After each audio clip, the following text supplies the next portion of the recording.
Hey gang, welcome back to Directionally Speaking. I'm Jeff Zentz, the Senior Director of Innovation for Agrinovus, Indiana, and we're here to continue the conversation based on the things that we're doing in Agrinovus Velocity. And we're here today with AJ Moran from Plantennas. AJ, would you be willing to introduce yourself and the Plantennas team before we get this conversation started? Absolutely. Hello, everyone. My name is AJ Moran. I'm the CEO of Plantennas. It's an ag startup here in Indiana. We make smart propagation pots. We were founded a couple years ago. We were a pandemic startup. My partner and founder is Mont Handley. He's a serial ag entrepreneur. We met at Purdue University Northwest, where we work, and we're excited to share about Plantennas. AJ, that's so exciting. So, getting into the Plantennas product, you said it was a COVID startup. How did Yep. how did we end up here? Was this always a passion place, or did this just like happy accident brought us all together and we ran forward onto it? Right. Life is strange sometimes. So Mont and is the in the commercialization space at P&W. He's our entrepreneur in residence on campus, and I'm College of Business faculty. And about, I don't know, 7 or 8 years ago, our deans asked us to collaborate in hosting our university pitch competition together. And so we started doing that nearly a decade ago and just became friends. Mont has been in ag for decades. His first startup is a soil amendment. Better Homes and Gardens, 2 years in a row now, is named it the number one soil amendment in the country. It was his first startup. He actually was funded on Shark Tank by Mark Cuban with it. And this is the space he's been in, right? So he's been in ag for a while. And when we started working together, we'd always thought that we'd probably want to work on a project together. And while he was pitching his first company, he started, as he was talking to growers and nurseries across the country, he started hearing these stories of greenhouses and nurseries that were not going to continue to operate after the current generation of leadership was retired. And it was because there was this strain on the system as it related to automation, as it related to product per unit, and the kids of the people he was talking to just didn't want to run the businesses. And so he started thinking, we've solved for this in other sectors. We've solved for automation. We have solved for labor. We have solved for supply chain. This is what we need to be doing in ag. And so he started creating the idea of Plantennas, which is an individual unit sensor, essentially a serial number or a barcode on a plant, but in the propagation stage. So now that plant actually has, through life cycle, its own unique ID on it. So now we can solve for supply chain, we can solve for automation, we can solve for labor crises. And he went ahead and patented that. And once he got the patent, he came to me and said, let's start a company. Oh, AJ, that's so exciting. And so as you go down this path, like, were you always also in the entrepreneurial space, or was this something that, this connection kind of brought you further in, or has this always been a passion and you always knew you were going to be an entrepreneur? So I don't think of myself that way, right? Like so for example, I created a horse farm business a couple decades ago, and it didn't dawn on me that that's what I was doing. I just, here's what's next, here's what's next, here's how I deal with the capital, here's how I deal with the finances. And so I come from the world of business. And so this is just how you run a business. And it never really dawned on me that I was in the ag space and I was an entrepreneur until a few years ago, where I said, okay, now we're going to start another company. And so I have these verticals in my life of companies that I'm already running, entities that I'm already running. I come from business. I come from the world of finance in Chicago. And so in my mind, this is just another business unit that we're running, because there's ways to run a business and there's ways not to run a business, right? And so we're just applying our business principles to just something that's smaller, right? It's in the growth stage. It's so exciting. And AJ, you guys have been, plugging away at this now for almost 5 years. where's the state of the business right now? Where do we sit, and what is the next steps for Plantennas? Yeah, so thank you. Great question. Here's a plantenna. This is a 4 inch tall. It's a propagation pot. In the bottom is the sensor, right? So you can actually use RFID or NFC. We have different product that do different things. Our commercial product is RFID. Our retail product is NFC because most of your home growers are using their phones, right? They aren't using drones and fixed RFID. So you're Sure. using your phone. Essentially, what you just do is when you plant your plant, let's say you've been crossing heirloom tomatoes, right? And so this is the time of year, right, that we're planting or getting ready to plant. And so you've grown your plants in your plantennas. You go ahead, right? It stays with the pot. So as you put these into the ground or into whatever bedding system that you have, the root system has grown through the bottom of the propagation pot, and that NFC or RFID chip has collared the plant. Okay.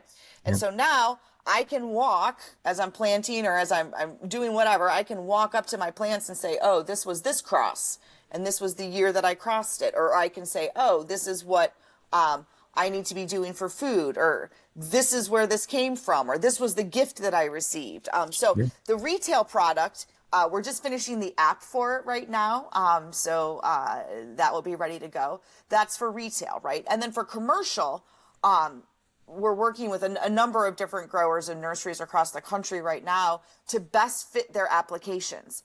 Every system, every grow house, every nursery has its own system and has its own way of getting their supply chain to out the door and sold. And so what we're working with them on is what types of robotics make the most sense in that space, what types of readers and writers make the most sense in that space. There's a lot of research in the RFID space right now that we're involved in for ag. That's kind of been our path. We are now finishing up, like I said, the app for retail, and that's an exciting next step for us. We were featured by the state of Indiana just a couple months ago at the Consumer Electronics Show, and so we were able to demo the beta version of our app there, which was really, really great, and we got to show that to a bunch of folks. But that's what we're working on right now, is finishing the app. It's so exciting, and so exciting that it's going to be in the hands of home gardeners in no time. We'll come back to the product for a second, but I have a self-serving question for the audience that's listening, especially when thinking about early stage innovation. And this is going to be a little, I think, maybe stereotypical or maybe unfairly stereotypical, but I think you and Mont are a fantastic example of an area that often has challenged getting to commercialization. We see a lot of innovative, really exciting things happen in the university level that has struggle then to get out to commercialization. And I understand that this wasn't like a university IP piece, but how did you guys navigate that? How have you been successful being folks that come from academia and are able to then turn this into a real business, which others often strgle with at that level? I think it's not navigated, it's navigating, right? It's present tense, right? I think a few things about that. Because I am in academia, right? I do wear both hats. I'm College of Business faculty at Purdue University Northwest, but I'm a professor of practice. I am not a research professor. And so I come from business. I've always run businesses. I come from a small business. My parents ran a small business, so I grew up in small business. And so did Mont, right? So Mont came from the outside as well. We weren't raised in academia. And I'll give you a really interesting example. So we did, with Plantennas a few years ago, we wrote an EDA grant to use Plantennas for an automation application for picking, planting, sorting, and packing, building a platform to do that virtually, right? So during the pandemic, thinking through, how do we have virtual workers? And we partnered with our university colleagues who were researchers, right? Our engineering colleagues, our programming colleagues, folks in the College of Engineering, folks in our College of Technology, and we did that work together. And we've spent, Jeff, you and I have talked about this. Mont and I talk about this. Or actually, Mont and I and some other colleagues of mine are doing some work with VentureWell, which is a foundation specifically working with universities to help bridge the gap between ideas and commercialization. I think you have to search out partnerships.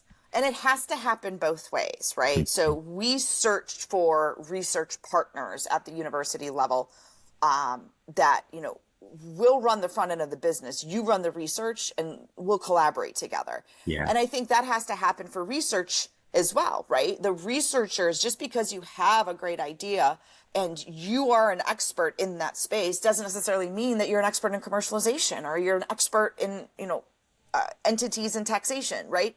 So I think both sides historically were very, very, siloed in the university system. And I think both sides need to do the work to reach out and continue to grab partners from what's considered the other side of your universe. Sure. to do that. We don't do that well. And that's across, that's across the board. There's some great examples where it does work and you typically hear about them, but that's something that now our private grantors are starting to talk about is how do we do a better job creating Velcro between this commercialization silo and this business silo and our research silos.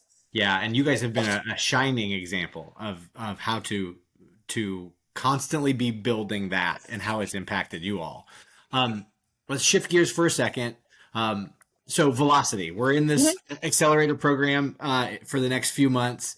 Tell us a little bit more of what you're hoping for Plantennas that we get out of this by the time we walk out of the program. Obviously hoping that we get the $25,000 grand prize, but what other things are you guys hoping to get out of the program as we move forward? So as I just said, this is it's always working, right? It's always working. Even when you've gotten to your next milestone, you have to constantly force yourself to be pushing to the next milestone or defining your next milestone, right? So for us, as we're finishing this retail side, it's continuing to have conversations, continuing to find customers, continuing to collaborate with the market as well as universities. It's constantly making sure that you are in connection with the specialists in your vertical, and that's for us for Velocity. That's why we like to participate in these programs, is it keeps us marching forward. And I think there's something to be said. I say this to students all the time. I think there's something to be said for accountability, right? Mm-hmm. Even if you're hitting milestones, the accountability of what did you do last week? What did you do last week? If you don't hold yourself accountable, you aren't going to be able to move forward. And I think it's just a simple business concept that I sometimes think gets lost is it doesn't matter how brilliant you are or how well you execute. Accountability is key. I don't want to let Jeff down. I don't want to let Agronovis down. I don't want to let my partners down. That accountability is what's really, really important. And so I know for me, coming from business, when I don't want to do a project or I don't know how to do a project, or the procrastination monster starts to sneak up, the best thing I can do to keep moving forward is to find somebody or find an entity, somebody's to hold me accountable. And I think that's really important, and that's what we look for. Yeah, AJ, that's so good. And so thankful that you look for that and we're able to partner together to help support that. Okay, so we're coming up on our time. I want to be respectful of your time and our audiences. But the last thing, and I would be remiss if we didn't take this opportunity. We've got folks listening to this that are future entrepreneurs. We have folks that are listening to this that may be customers or maybe investors. And obviously we can't ask for direct investment publicly. That's not something we can do. But outside of that, if somebody's listening to this, how can they help Plantennas? How can they help your team as you guys move forward? Yeah, the relationships piece, right? We need customers, we need capital, we need relationships, right? That's the story of every startup. And so that's if something I've said, if we're talking about propagation materials as a hobby farmer, or we're talking about propagation materials for a commercial business, and you need to solve for data, you need to solve for supply chain, you need to solve for automation, you need to solve for labor costs, call us. talk to us. I don't necessarily know what the connection is, but building your circles never hurts, right? So for us, it's about relationships and who we should be selling to. We have product for sale, and that's important as well. And just creating a bigger circle of, folks that know what we do. You can go on our website, plantennas.com. You'll see what the retail packaging looks like. You'll see what the commercial side looks like. All of that is available. Information's available. We are willing to talk to anybody who thinks that this might be an opportunity to talk. AJ, this is fantastic. Thank you for taking the time. For the listener, please take AJ up on it. If you have a connection that may be valuable, reach out through plantennas.com or feel free to come through the AgriNovus team. We'll have links to contact in the bio of this episode. And AJ, best of luck over the next few months with Velocity and also in the future heading forward with Plantennas. Thanks for being with us today and have a great day. Thanks, everyone.